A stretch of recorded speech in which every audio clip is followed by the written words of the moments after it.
Allahumma sholli ala Muhammad. Hadirin yang dirahmati Allah Subhanahu wa taala, kemudian Imam Ghazali berkata, "Na'am, yanbaghi an tudhifa ilaihi syai'ain." Selain tingkatan yang sudah dijelaskan tadi, usahakan Anda menambahkan dua hal agar Anda bisa menjadi orang yang wara', orang yang memiliki sifat wara', meskipun itu masih tingkatan paling bawah. Apa itu? Ahaduhuma an tahdhara an mawaqi'i gururihim. Hati-hati Anda dari apa yang bisa membuat Anda tertipu dari apa yang mereka lakukan. Wala taltafit ila qaulihim, dan jangan Anda memberikan perhatian dari apa yang mereka sampaikan. Contoh, man wahaba fi akhir sana malahu zaujatahu wastauhaba minha malaha saqatatiz zakatu anhuma. Contoh, ini menurut fikih benar. Menurut fikih apa? Benar. Menurut hukum agama benar. Tapi pakai cara yang kurang benar. Kalau dalam bahasa kita disebut dengan hila. Apa namanya, Pak? Dihela. Contoh begini. Saya pebisnis. Harta saya banyak. Contoh. Mau diaminkan gimana? Nanti sibuk nanti saya, Pak. Tapi tidak apa-apa, didoakan sama Ustadz Teguh ini. Saya pebisnis, punya harta banyak. Saat saya punya harta, di mana hartanya itu sudah sampai nisab. Jadi ada batasan 83 gram ya Ustadz ya, emas. Kalau dikurskan 83 gram itu berapa? Nggak usah dikali, pokoknya ya kita tahu seperti itu. Hartanya saya untuk dagang, untuk bisnis itu sudah sampai 83 gram. Ya katakanlah 100 juta lah. Hah? 100 juta. Harta bisnis saya berapa? 100 juta. Karena 1 gram ya 1 juta lah, kita mudahnya gitu. Saya punya bisnis, untuk bisnis 100 juta sudah ada. Dari tanggal, misalnya malam ini tanggal berapa ini? Tanggal 7 ya?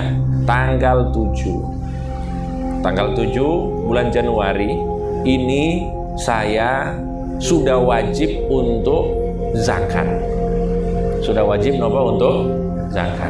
Karena harta saya sudah melebihi nisab. Kemudian itu digunakan untuk bisnis. Tapi saya tidak wajib membayar sekarang. Kewajiban membayar itu nanti tahun depan. Maka ada istilah haul. Ini haul, bukan acara haul ini. Haul ini maksudnya apa? Menunggu apa? 1 tahun. 100 juta itu, apakah dia masih bertahan 100 juta sampai tahun depan? Kalau dia masih bertahan 100 juta, berarti saya wajib bayar zakat 2,5%. Ngerti nggih? Kalau misalnya gini, saya punya 100 juta, saya kembangkan bisnis, ternyata uang saya itu untuk bisnis berkurang dari batasan nisab. Misalnya dari 100 juta saya rugi jadi 50 juta. Saya tidak wajib zakat, karena apa? Sudah berkurang. Ngerti nggih? Tapi kalau misalnya dia bertahan nominalnya atau bertambah, saya wajib mengeluarkan zakat 2,5%. Nah, ini insya Allah kita sudah paham ya? Paham, oke. Sekarang begini, saya ternyata bisnis saya berjalan lancar. Saya memiliki keuntungan banyak. Tapi tanggal 6 Januari, contoh, tanggal 6 Januari tahun 2024, saya kan terhitung tanggal 7 Januari 2023 harus membayar tanggal 7 2024. Ternyata tanggal 6 2024 harta yang saya miliki ini saya kasih sama istri saya. Halo, ini harta bisnis ini tidak jadi, saya kasih sama istri. Sudah? Datang tanggal 7, apakah saya wajib zakat?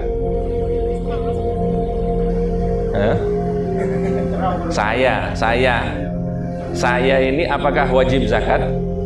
Tidak wajib, harta saya sudah saya kasih sama istri. Sudah dakwah. Oke, kita bilang istri yang wajib. Tapi kan istri harus mulai lagi dari awal. Iya, tunggu 1 tahun lagi. Kelihatan nggak? Sudah dikasih ke istri. Lewat tanggal 7, sudah lewat tanggal 7, tanggal 8 saya minta lagi hartanya dari istri. Bisa nggak itu?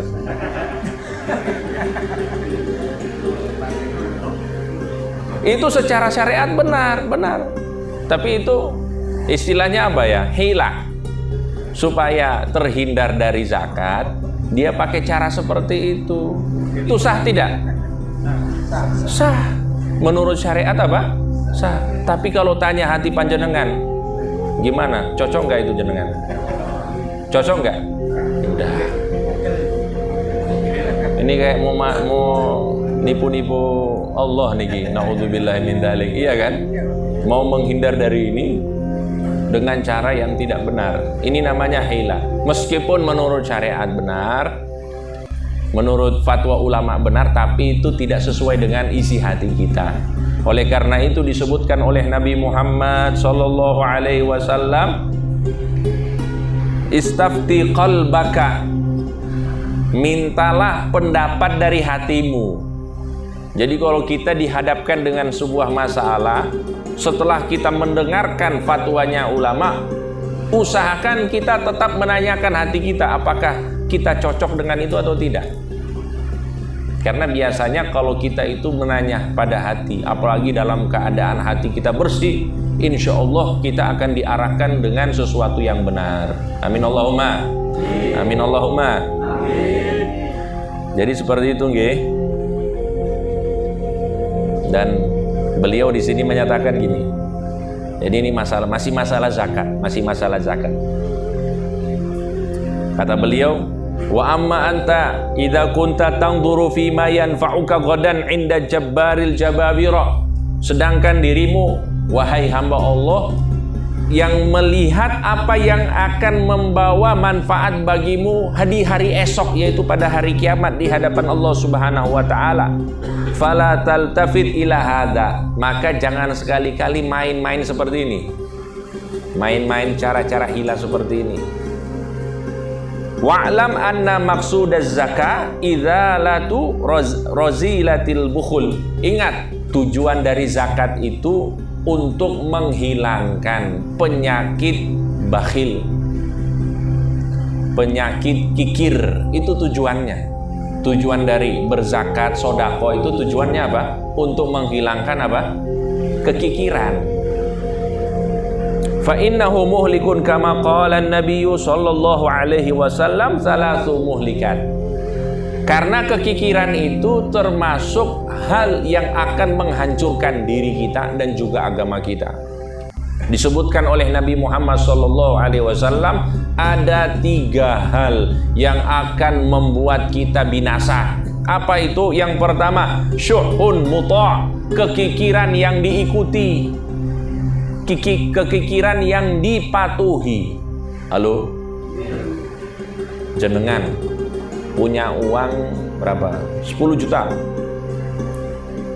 Terus ternyata harus zakat 250.000. Kalau tanya hati jenengan, mau zakat atau tidak?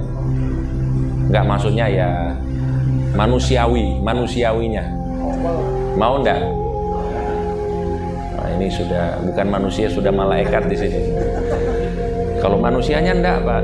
Harusnya manusia, saya yang kerja, iya toh? Saya yang kerja, saya yang banting tulang. Kok setelah saya hasilkan saya kasih ke orang? Kalau manusia ya seperti itu. Manusia dengan hawa nafsunya ya seperti itu. Tidak mau berbagi itu sifat dasar manusia.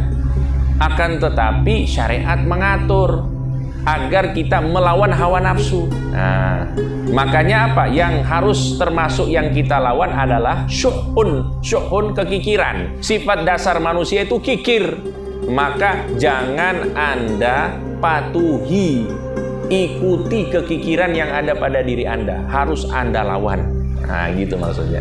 Karena kalau Anda patuhi, itu akan menghancurkan diri Anda. Na'udzubillahi min dzalik. Syuhun muta'. Satu yang akan membinasakan adalah syuhun muta', kekikiran yang dipatuhi, wa hawan muttaba', dan hawa nafsu yang diikuti, wa i'jabul mar'i bi nafsihi, dan takjubnya seseorang terhadap dirinya sendiri. Ini 3 hal yang disebutkan oleh Nabi Muhammad SAW yang bisa membuat diri kita binasa. Na'udzubillahi min.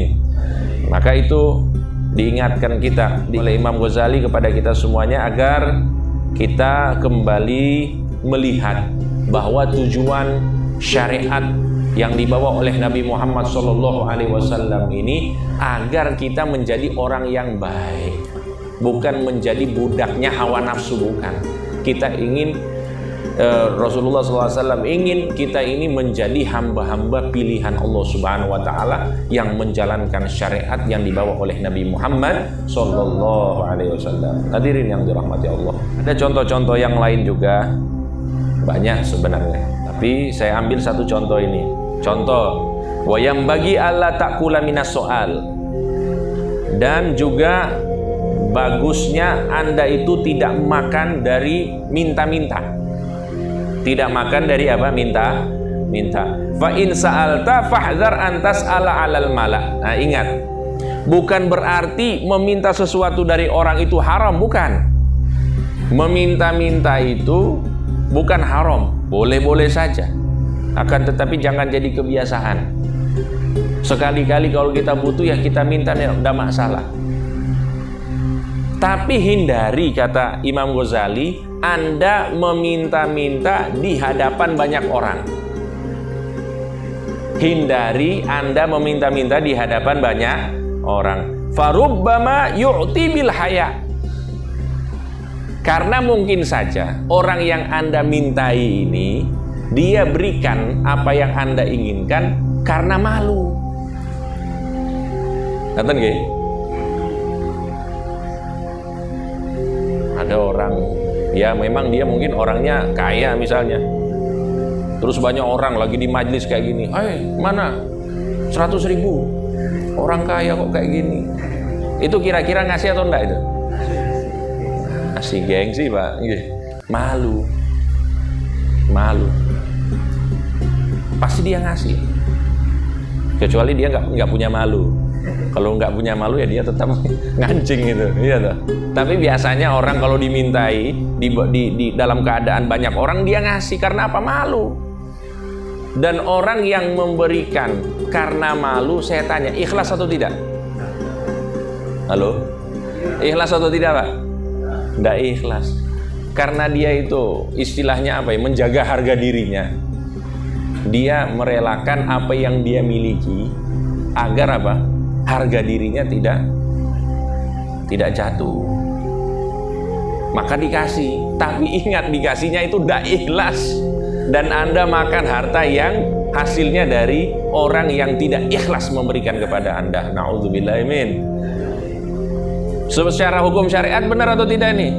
Benar. Ini orang sudah kasih. Karena syariat itu tidak membahas tentang hati. Hukum fikih itu akadnya benar atau tidak, sudah dikasih, saya berikan, saya terima, sudah selesai hukum, sudah menjadi hak milik orang yang dikasih. Tapi masalah hati itu bukan urusan syariat, itu urusan kita dengan Allah Subhanahu wa Ta'ala. Tapi ingat, itu yang akan jadi masalah nantinya. Mungkin saja gara-gara itu kita sudah sulit untuk beribadah kepada Allah Subhanahu wa Ta'ala, gara-gara makanan yang diberikan karena tidak ridho, tidak ikhlas. Na'udzubillahi min dzalik. Sama juga kata beliau begini, dan ini jadi perhatian untuk kita semuanya. Misalnya kita ini pinjam uang,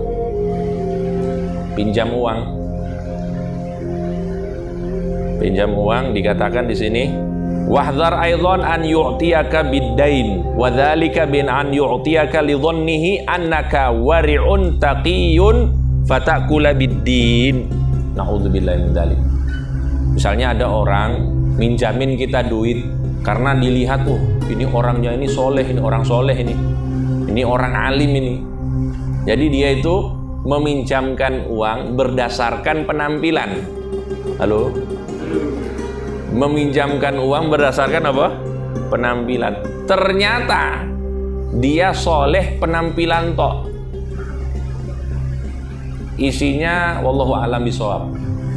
Isinya ternyata berbalik, sangat terbalik dengan penampilannya. Ini orang juga termasuk dia makan sesuatu dengan cara yang tidak benar. Karena apa? Karena kalau misalnya orang yang minjamin duit ini tahu orang ini seperti apa, tidak mungkin dipinjamin duit. Ngerti nggak? Tipu-tipu. Apalagi sekarang ini sudah marak ini. Sumbangan-sumbangan, minta-minta sumbangan, ternyata tidak sholat. Terus sumbangannya itu dipakai untuk kepentingan pribadi. Itu lebih parah lagi itu. Itu lebih parah lagi. Ini kita bicara tentang diri kita. Ini kita istilahnya dilihat orang soleh. Dan orang itu baik sama kita karena kita dilihat soleh. Ternyata isi kita tidak soleh. Ini juga bahaya diri. Makanya di Yogyakarta itu ada seorang Habib. Seorang Habib itu punya banyak murid beliau. Muridnya banyak. Terus ada satu muridnya ini punya majelis seperti ini. Di rumahnya punya majelis dihadiri oleh ratusan orang. Si murid ini karena dia juga ingin buka usaha, akhirnya apa? Dia buka usaha di depan ini, apa namanya? Di depan rumahnya. Rumahnya ini tempat majelis. Di depan rumahnya dibuka toko. Dibuka toko ya supaya ada penghasilan. Pas si Habib lihat apa? Toko ditutup. Jangan buka toko. Kenapa? Nanti kamu takutnya mereka itu belanja sama kamu karena kamu ya punya majelis. Wah, sampai kayak gitu Pak ini. Takutnya apa ya? Kita ini penampilannya seperti ini, tapi dalamnya wallahu a'lam. Maka jadilah orang yang biasa-biasa saja. Dalam hal muamalat jadilah orang yang biasa saja. Jadi orang yang biasa-biasa saja karena takutnya kita itu menipu orang dengan penampilan kita. Sama juga ini dicontohkan di sini wa baina man yaz'umu annahu alawi. Contoh ada orang yang ngaku dia alawi, dia Habib misalnya. Saya Habib, ternyata dia bukan Habib. Dikasih uang, dikasih pinjaman dengan nama tertentu atau saya Kiai Fulan, saya keturunan Fulan. Ngaku-ngaku ternyata tidak seperti itu. Ini juga fahuwa kadzib wa kullu dzalika haram, dan semuanya itu haram. Inda dzawil basair wa in aftal faqihu bil hilli binaan ala zahir. Meskipun menurut fikih itu benar. Meskipun menurut fikih itu apa? Benar, tapi kembali lagi bahwa meskipun menurut fikih benar, tapi masalah hati Allah Subhanahu wa taala Maha tahu. Ngaten nggih? Allahumma sholli ala Muhammad. Allahumma sholli ala Muhammad.